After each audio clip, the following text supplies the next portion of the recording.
¿Listos para seguir profundizando en los misterios de la realidad? Gracias por acompañarnos una vez más. La primera parte de este viaje, donde exploramos los capítulos 1 a 12, generó una respuesta increíble. Su interés, comentarios y reflexiones nos inspiraron a crear esta continuación. Juntos nos preguntamos, ¿qué es la realidad? ¿Cómo la percibe nuestra conciencia? ¿Somos simples observadores o creadores? Y ahora ha llegado el momento de dar un paso más allá. Los capítulos de hoy no son solo una continuación, sino un nuevo nivel de nuestra exploración. Hablaremos de cómo dejar atrás lo viejo, por qué el caos es esencial para el orden, cómo reinventarnos y qué significa encontrar propósito. También descubriremos por qué la certeza puede ser una ilusión y cómo la incertidumbre abre puertas hacia nuevas posibilidades. Sus visualizaciones, likes y apoyo en los comentarios nos muestran que vamos en la dirección correcta. Gracias a ustedes, estamos listos para ir más lejos.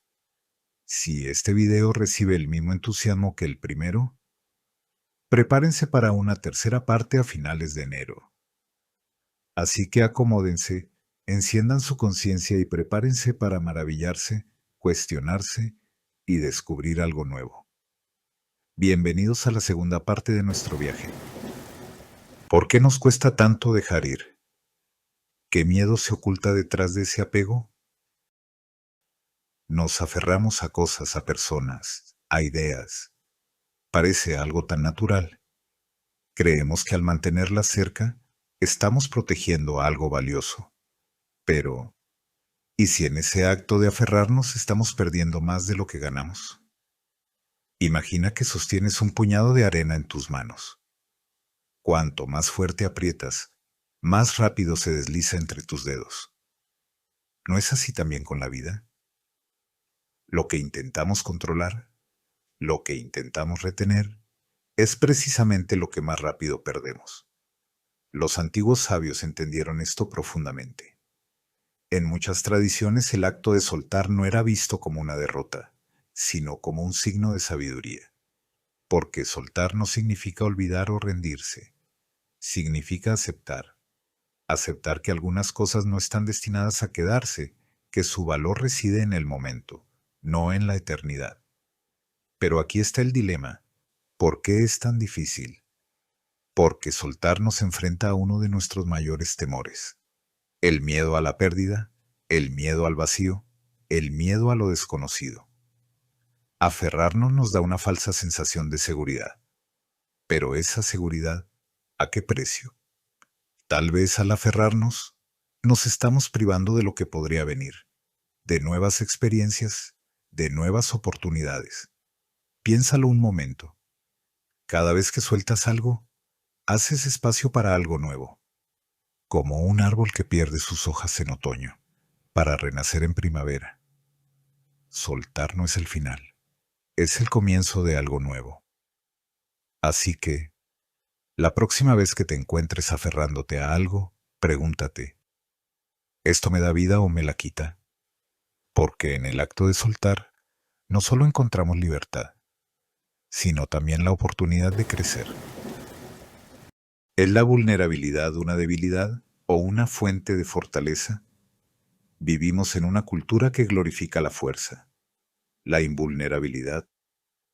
Nos enseñan que mostrar nuestras emociones, nuestras dudas, nuestras heridas, es un signo de debilidad. Pero, ¿y si fuera todo lo contrario? Imagina una copa de cristal. Su belleza no está en su dureza, sino en su transparencia. Su capacidad de contener, de reflejar, proviene precisamente de su fragilidad. ¿No somos los humanos como esa copa? Nuestra vulnerabilidad no nos hace más débiles, nos hace más humanos. Ser vulnerable significa abrirse al mundo. Significa aceptar que no siempre tenemos las respuestas, que a veces fallamos, que a veces necesitamos ayuda. Pero aquí está lo interesante. Al mostrar nuestra vulnerabilidad, creamos conexiones más profundas. Permitimos que otros nos vean realmente. Y eso en sí mismo requiere un acto de valentía inmensa. La ciencia lo confirma. Los estudios muestran que las relaciones más fuertes no se construyen en la perfección, sino en la autenticidad. Cuando somos honestos sobre nuestras luchas, nuestras emociones, nuestras imperfecciones, invitamos a los demás a hacer lo mismo. Pero aquí está el truco. Ser vulnerable no significa exponerse sin límites. Significa saber cuándo y con quién compartir nuestra verdad. Significa entender que la vulnerabilidad no es algo que entregamos, sino algo que ofrecemos como un regalo cuando el momento es adecuado. Y aquí surge una paradoja. Cuanto más intentamos protegernos, más nos aislamos. Pero cuando bajamos nuestras defensas, encontramos apoyo, empatía, comprensión. La vulnerabilidad al final no es debilidad, es nuestra mayor fortaleza. Así que, la próxima vez que sientas miedo de mostrarte como eres, recuerda, no es a pesar de tus heridas, sino gracias a ellas que puedes conectar con el mundo de una manera auténtica y transformadora. ¿Es la gratitud solo una reacción? ¿O puede ser una forma de transformar nuestra vida? La gratitud es una palabra que escuchamos con frecuencia. Nos dicen que debemos estar agradecidos por lo que tenemos, por lo que somos. Pero, ¿qué significa realmente? ¿Y por qué, a veces, parece tan difícil practicarla de forma sincera? Imagina que tu vida es como un cuadro. Puedes centrarte en las partes donde falta color, en las imperfecciones, en las sombras. O puedes detenerte a apreciar los detalles, los trazos únicos, los tonos que brillan, las formas que hacen que tu cuadro sea único. La gratitud, en esencia, consiste en aprender a cambiar la perspectiva, a valorar lo que ya está presente en lugar de enfocarnos en lo que falta.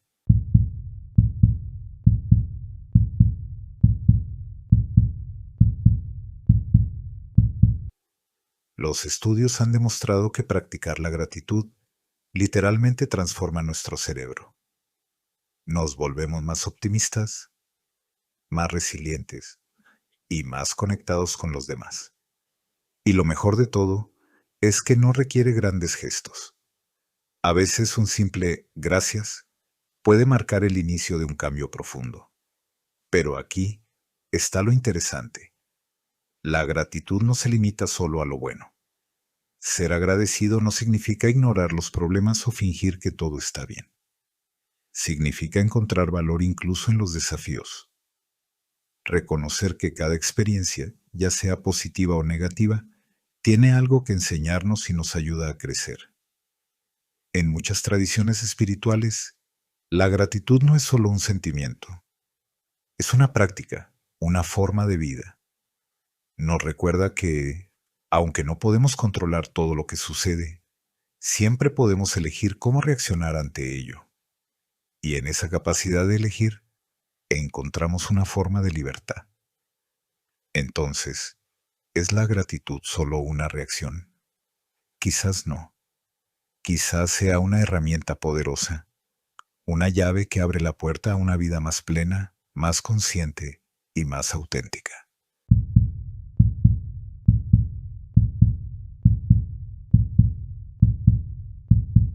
La próxima vez que sientas que algo falta, detente.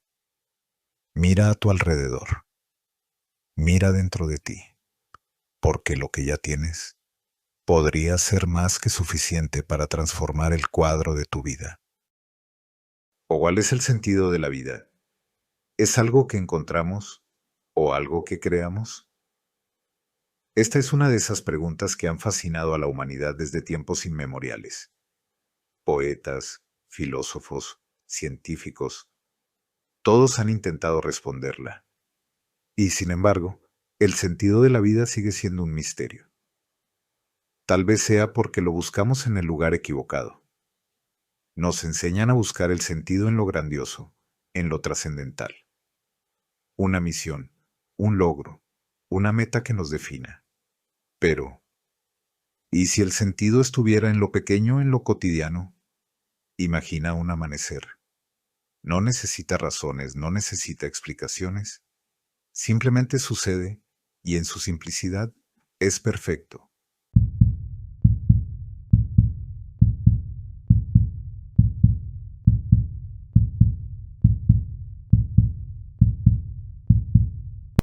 ¿No ocurre lo mismo con nuestras vidas?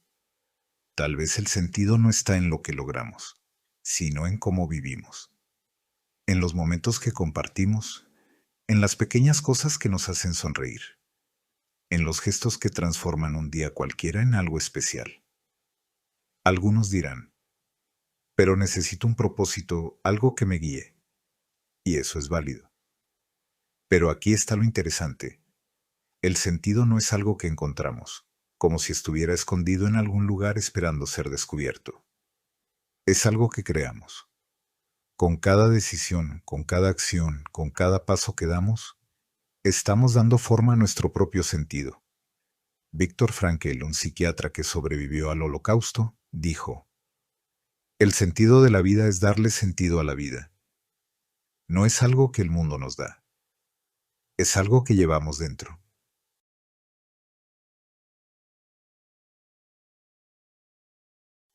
Y aquí está la paradoja. Cuanto más intentamos definir el sentido, más se nos escapa. Pero cuando simplemente vivimos con intención, con presencia, el sentido aparece por sí solo. Así que, en lugar de buscar el sentido de la vida como si fuera un tesoro escondido, tal vez deberíamos preguntarnos, ¿cómo puedo darle sentido a este momento, aquí y ahora? Porque, al final, la vida no es un problema que resolver, es una experiencia que vivir. ¿Es el caos el enemigo del orden? ¿O son dos caras de una misma moneda? El caos nos asusta. Es impredecible, desordenado, desafiante. Por otro lado, el orden nos reconforta. Es familiar, estructurado, seguro. Pero aquí está el gran paradoja. Uno no puede existir sin el otro. Imagina una sinfonía. La música no sería posible sin el equilibrio entre las notas y los silencios, entre la estructura de la partitura y la improvisación del músico. No es lo mismo con la vida. El orden nos da estabilidad, pero el caos nos da la chispa del cambio, la oportunidad de crear algo nuevo.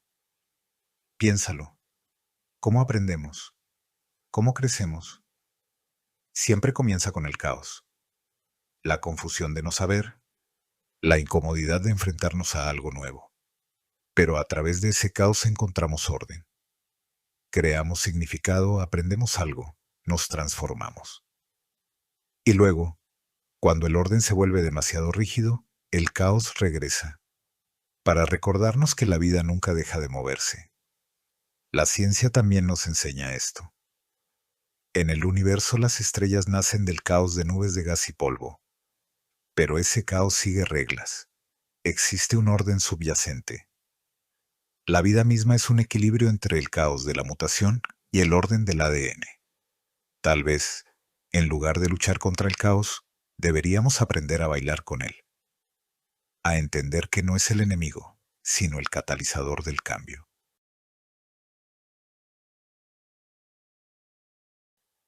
Los antiguos sabían esto. En el taoísmo el yin y el yang representan esta dualidad, el caos y el orden, la oscuridad y la luz. Siempre en movimiento, siempre en equilibrio. Uno no es mejor que el otro. Ambos son esenciales. Así que, la próxima vez que sientas que el caos amenaza con abrumarte, pregúntate, ¿qué oportunidad me está ofreciendo? Porque en ese baile entre el caos y el orden es donde realmente vivimos. ¿Podemos comprender la luz sin conocer la sombra? ¿Es la oscuridad nuestro enemigo o nuestra aliada? Desde pequeños nos enseñan a buscar la luz y evitar la oscuridad. La luz simboliza lo bueno, lo puro, lo correcto, mientras que la sombra se asocia con lo desconocido, lo temido, lo incorrecto. Pero, ¿es realmente tan simple? Imagina un cuadro sin sombras. Sería plano, sin profundidad, sin contraste. Las sombras no son enemigas de la luz, son lo que le da forma, lo que la define. No es lo mismo con nosotros, nuestras sombras, nuestras partes ocultas, nuestras dudas y miedos, no nos hacen más débiles, nos hacen más completos. Carl Jung, uno de los grandes pensadores del siglo XX, hablaba de la sombra como esa parte de nosotros mismos que preferimos no ver. Pero, según él, solo enfrentándola podemos realmente crecer, porque lo que negamos nos controla y lo que aceptamos nos libera. Piénsalo. La oscuridad no es ausencia de luz, es su complemento. Es lo que nos obliga a mirar más de cerca, a descubrir lo que normalmente pasamos por alto. En la sombra encontramos respuestas, aprendizajes, verdades que la luz no siempre puede revelar. Los antiguos entendían esto profundamente. En muchas tradiciones espirituales, la luz y la sombra no son opuestos, sino partes de un todo. El día necesita a la noche. La semilla necesita la oscuridad de la tierra para crecer. La luz y la sombra, ambas son esenciales para la vida. Así que, en lugar de temer a nuestras sombras, tal vez deberíamos aprender de ellas. No para vivir en la oscuridad, sino para integrarla, para permitir que nos muestre quiénes somos realmente. La próxima vez que sientas la tentación de evitar tu sombra, pregúntate, ¿qué me está enseñando? Porque en esa dualidad entre luz y sombra es donde encontramos nuestra verdadera esencia. ¿Hasta dónde llegan las ondas de nuestras decisiones? ¿Qué impacto dejamos en el mundo? Cada acción que realizamos, por pequeña que parezca, genera un efecto. Es como lanzar una piedra en un lago tranquilo. Las ondas se expanden alcanzando lugares que jamás imaginamos. Pero, ¿somos realmente conscientes de este impacto? Vivimos pensando que nuestras decisiones solo nos afectan a nosotros, que tocan únicamente nuestra vida. Pero la verdad es que cada elección, cada palabra, cada gesto, deja un eco que impacta a otros, que moldea nuestro entorno, que deja una huella. Imagina un árbol. Cuando da frutos, no solo alimenta a quien los recoge, también nutre la tierra con sus hojas, brinda sombra, ofrece refugio a los animales. No somos nosotros como ese árbol. Lo que hacemos, incluso lo que dejamos de hacer, afecta al mundo que nos rodea. La ciencia lo respalda. En ecología existe el concepto de red de la vida. Cada ser vivo está conectado con otro. Si uno desaparece, todo el sistema siente las consecuencias. Lo mismo ocurre con nuestras acciones. Aunque no lo veamos, nuestras decisiones crean redes invisibles que entrelazan nuestras vidas con las de los demás. Y aquí está lo curioso. A veces, los gestos más pequeños tienen los efectos más grandes. Un acto de bondad, una palabra amable, una sonrisa, pueden cambiar el día de alguien, y ese cambio se multiplica, como una cadena de energía positiva. Los antiguos sabían esto. Hablaron del efecto mariposa, de cómo un simple aleteo puede provocar una tormenta en otro lugar. No como una amenaza, sino como un recordatorio de que cada acción importa, de que incluso lo que parece insignificante tiene un significado. Entonces, ¿qué tipo de huella queremos dejar? No se trata de ser perfectos, sino de actuar con intención, con conciencia. Porque al final, no importa solo cómo vivimos nuestra vida, sino también cómo nuestra vida impacta al mundo. Así que, la próxima vez que tomes una decisión, pregúntate, ¿qué ondas estoy creando? Porque en esas ondas es donde encontramos nuestro verdadero impacto.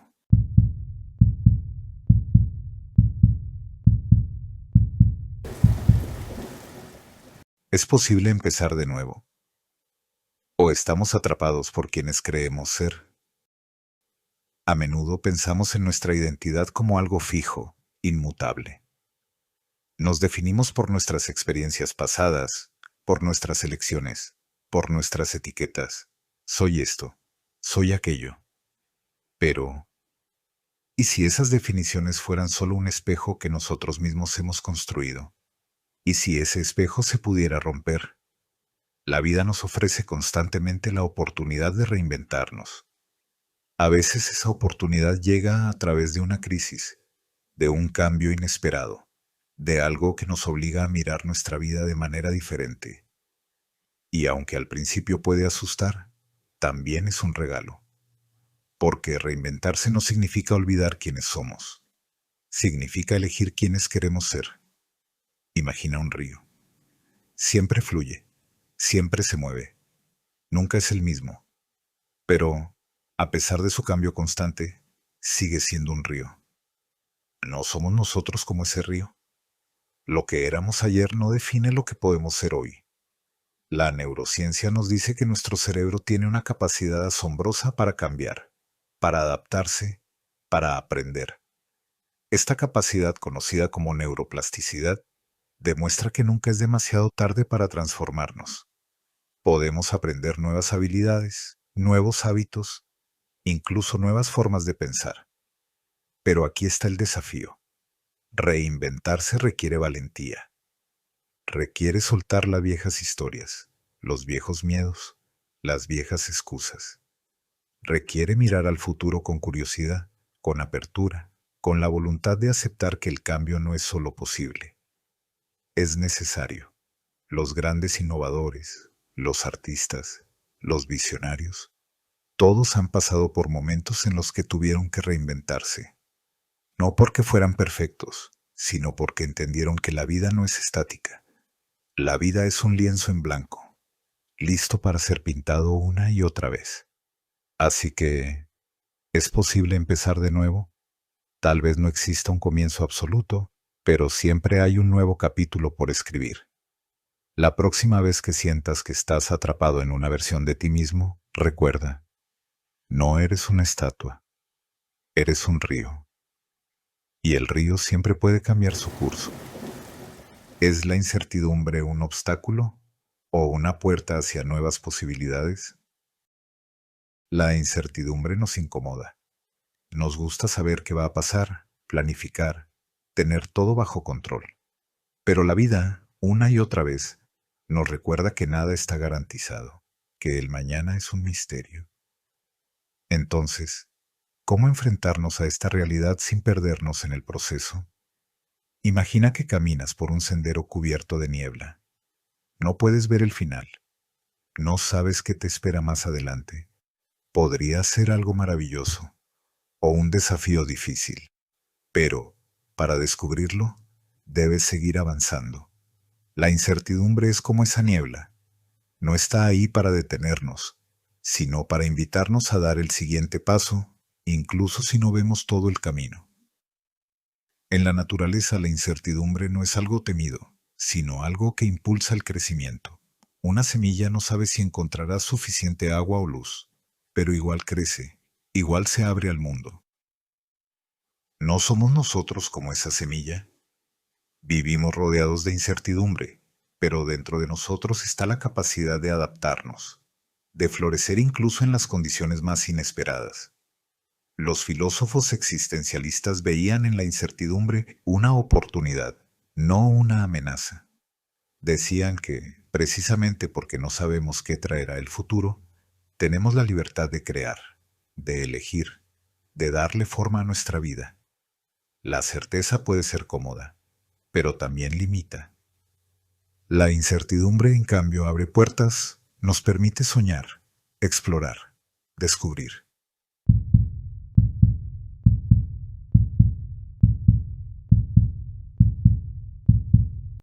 Piénsalo un momento. Las mejores historias, los grandes descubrimientos, los momentos más significativos de la vida, a menudo surgen de lo inesperado, de atrevernos a entrar en lo desconocido, de aceptar que no podemos controlarlo todo. Entonces, ¿es la incertidumbre un obstáculo? Tal vez no. Tal vez sea un recordatorio de que la vida no se trata de saberlo todo, sino de tener el valor de avanzar, incluso cuando no tenemos todas las respuestas. Así que, La próxima vez que sientas que la incertidumbre te abruma, detente y pregúntate, ¿qué nuevas posibilidades me está mostrando esta niebla? Porque en esa niebla, en ese no saber, podría estar escondido el próximo capítulo de tu vida. ¿Qué nos mueve realmente? ¿Es el propósito un lujo o una necesidad? El propósito es esa chispa que nos impulsa a levantarnos cada mañana. No siempre sabemos cómo llamarlo, pero lo sentimos. Esa sensación de que nuestra vida tiene significado, de que lo que hacemos importa. Pero, ¿es el propósito algo que encontramos o algo que creamos? Imagina un faro en medio de una tormenta. No controla las olas, no detiene el viento, pero ofrece una luz, una dirección. ¿No es eso lo que hace el propósito en nuestras vidas? Nos da un punto de referencia, un lugar al que volver cuando todo lo demás parece incierto. Algunos piensan que el propósito debe ser algo grandioso, algo que cambie el mundo. Pero la verdad es que no tiene que ser así. El propósito no siempre es una gran misión. A veces, es simplemente hacer bien nuestro trabajo, cuidar de quienes amamos, contribuir al mundo con pequeños pero significativos actos.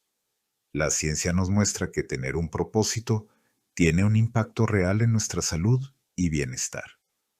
Las personas que sienten que su vida tiene propósito tienden a vivir más tiempo, a ser más resilientes frente a las adversidades, a encontrar mayor satisfacción en los momentos cotidianos.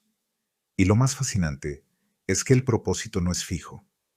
Puede cambiar, evolucionar con nosotros, adaptarse a las etapas de nuestra vida. Pero aquí está el desafío. Encontrar propósito no siempre es fácil. Requiere introspección, paciencia y a veces aceptar que no tenemos todas las respuestas. Es un viaje, no un destino. Los filósofos antiguos reflexionaron mucho sobre esto. Aristóteles usaba el término eudaimonía, que significa florecimiento humano. Para él, el propósito no era solo alcanzar metas, sino vivir de acuerdo con lo que realmente nos importa, con lo que nos hace sentir vivos.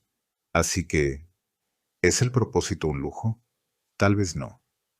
Tal vez sea lo que nos sostiene, lo que nos da fuerza, lo que nos recuerda por qué seguimos adelante, incluso en los momentos más difíciles. La próxima vez que te sientas perdido, detente y pregúntate, ¿qué me mueve? ¿Qué hace que este día valga la pena? Porque en esas preguntas puede estar la clave para descubrir la fuerza que llevas dentro. Cuanto más sabemos, más nos damos cuenta de lo que no sabemos. ¿Es esto una limitación o una invitación? Desde tiempos antiguos, los filósofos han reflexionado sobre esta aparente contradicción. Sócrates lo expresó con humildad. Solo sé que no sé nada. Pero, ¿qué quiso decir realmente? ¿Era simplemente una muestra de modestia o una verdad profunda sobre la naturaleza del conocimiento? Imagina el conocimiento como un vasto océano. Cada nueva isla que descubrimos nos muestra más del horizonte y también más del océano que queda por explorar. Cuanto más avanzamos, más grande parece el misterio. Esto no es una debilidad, es una prueba de que el aprendizaje nunca tiene fin, de que siempre hay algo nuevo por descubrir. La paradoja del conocimiento no es un callejón sin salida, es una puerta abierta. Piensa en la ciencia. Cada descubrimiento nos lleva a nuevas preguntas. Resolver un misterio crea otros 10. Y en lugar de frustrarnos, esto debería emocionarnos. ¿No es esa búsqueda incesante lo que nos mantiene vivos, lo que nos inspira? Pero aquí está el desafío, aceptar que nunca tendremos todas las respuestas. Nuestra mente quiere certezas, quiere conclusiones, pero el mundo no funciona así. El verdadero conocimiento no consiste en acumular hechos, sino en aprender a navegar por la incertidumbre. Es como explorar un bosque con una linterna. Iluminas un camino, pero también ves todas las sombras que quedan sin descubrir. Cada paso te lleva más lejos, pero también te muestra lo inmenso que es el bosque.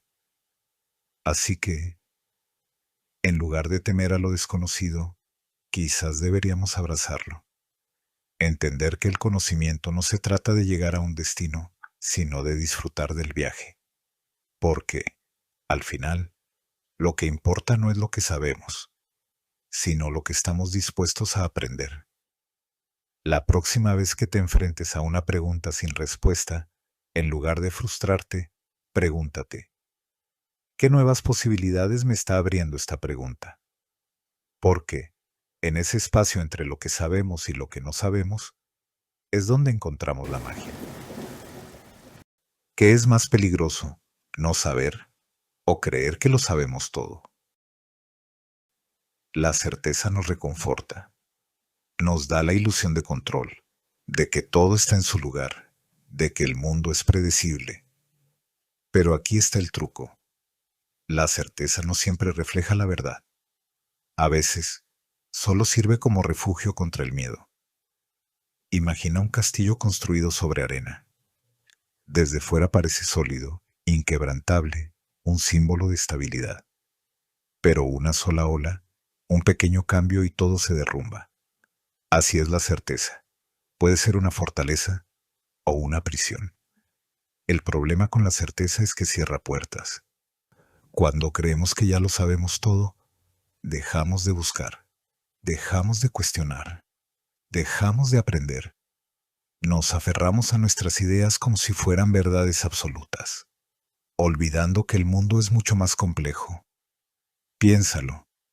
Las grandes revoluciones en la ciencia, el arte, la filosofía, todas surgieron porque alguien se atrevió a cuestionar lo que parecía incuestionable. Galileo, Darwin, Einstein, ninguno aceptó la certeza de su época. En lugar de eso, eligieron la duda, eligieron explorar, eligieron ver el mundo desde una nueva perspectiva. Pero no se trata de rechazar toda certeza. Necesitamos puntos de referencia, necesitamos una base para construir. Sin embargo, esa base no tiene que ser rígida. Puede ser flexible, abierta al cambio, lista para adaptarse a lo que venga. Los antiguos lo sabían. En el taoísmo se dice que el agua, aunque blanda y flexible, puede superar cualquier obstáculo. Tal vez nuestra mente debería ser como el agua, fluida, adaptable, siempre en movimiento. Así que, ¿qué es más peligroso? ¿No saber o creer que sabemos todo? Tal vez la verdadera sabiduría no esté en la certeza, sino en la humildad de aceptar que siempre hay más por descubrir. La próxima vez que sientas la tentación de aferrarte a una verdad absoluta, detente y pregúntate, ¿y si me estoy perdiendo algo? Porque en ese pequeño espacio de duda es donde crece el aprendizaje.